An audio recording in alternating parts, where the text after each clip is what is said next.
Hey there, my name's Rio. Today I'm going to be talking about how to express your passion every day. So you may be wondering, what is my passion? And a good way to find that out is, what's an activity that when you do it, you tend to forget to eat and sleep? And it's that. So I'm going to be talking about this because I feel like it's a really big issue in our modern world. Throughout our lives, we tend to get bombarded with things like debt, and we forget about doing the really important things in life. Being with loved ones, being out in nature, traveling and getting out there, and lastly, finding your passion. First off, I want to clarify that your passion doesn't have to be your career. It can be your career, but a lot of the times it's hard to make it into a career. For instance, if you're really passionate about helping people, and you don't necessarily want to make it into a business. So the first step is be committed every day and believe in your ability to do it. So this can be really hard at times, but the key is just giving yourself a lot of chances.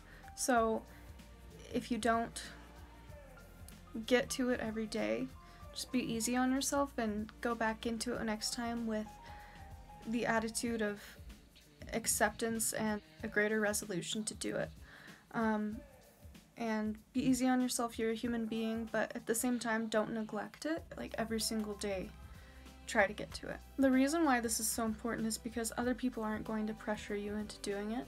So rather than like a job where society is pressuring you to get a job, or else you can't pay your bills and you go hungry, nobody is going to be pressuring you into following your passion, whether that be writing or art. Nobody's going to be sitting there every day of your life telling you, okay, like, it's time to practice your passion. So that's why it's your job to do that. Don't be one of the millions of people who take their brilliant ideas with them to the grave. So many people end up never expressing these amazing inventions and poems and songs that they have in their head that they just never put out there and they never practice.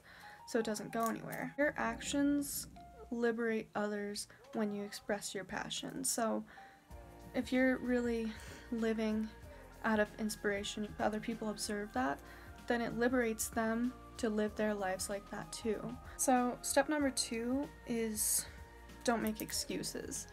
And I'm going to be brief on this one because it's pretty self-explanatory, but when you have a job, you don't make excuses about why you can't show up one day. So be that serious about it. Don't put it off so much, because time will slip by and you won't ever get around to it. So don't make excuses. And number 3 is visualize. And if you want to learn more about this, I would highly recommend going on YouTube and exploring some videos that show you how to visualize. Sit down, find a quiet space, and imagine yourself mastering your passion, or putting your art in a gallery and what that would feel like. It'd be joy and satisfaction.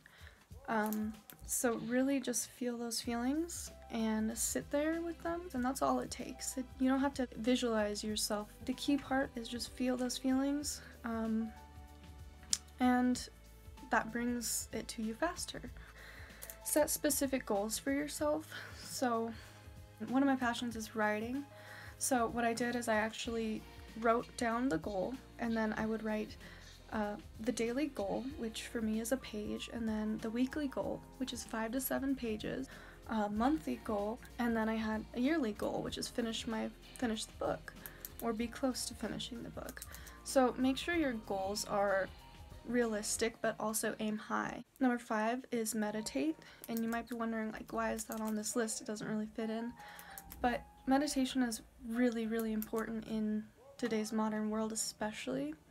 Tend to not really take the time to clear our minds, and I think then we miss out on new insights that we could be coming up with. So just slow down the chatter for a few minutes each day, and you might receive a lot of insights into your passion. And don't go into it expecting that, and don't necessarily meditate on your passion.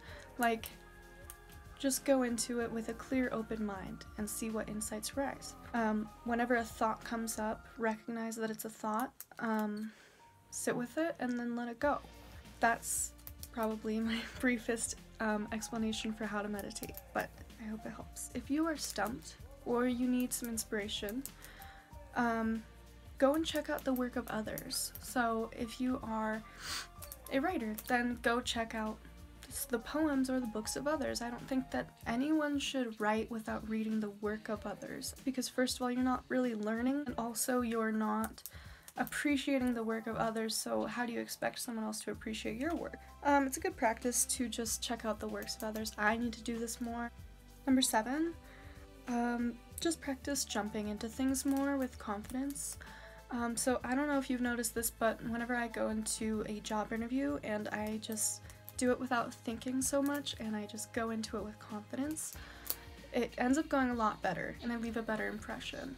So I know this may be harder than I'm making it sound, and especially if you have anxiety, just do what you can and practice doing that more and it'll get easier. Trust that opportunities will come along as you go too, so you don't have to figure everything out right now. If you're planning to write a book, you don't need to figure out, what each part of the story is going to look like. You really just need to go into it. The planning will kind of go along the way. Number 8, don't feel guilty. So what I mean by that is, if you don't get around to it one day, don't get into that guilt spiral of feeling bad that you didn't do it and then giving up and saying, oh, I'll never get around to it, and then the next day you do the same thing. Trust me, I've been there. It just gets worse and worse. So counteract that by just jump into it. Don't worry so much. Just start writing, if it's a book, just start with no judgment about what you're writing. You can throw it away if it's really terrible. But the trick is, don't give yourself guilt trips for it, and it's your passion, so it's going to bring up feelings for you, and if you are being distracted by someone while you're working on it, you may feel angry easily. And the key there is just to get some space, breathe, and realize that there still will be time. Step number 9 is only listen to helpful criticism.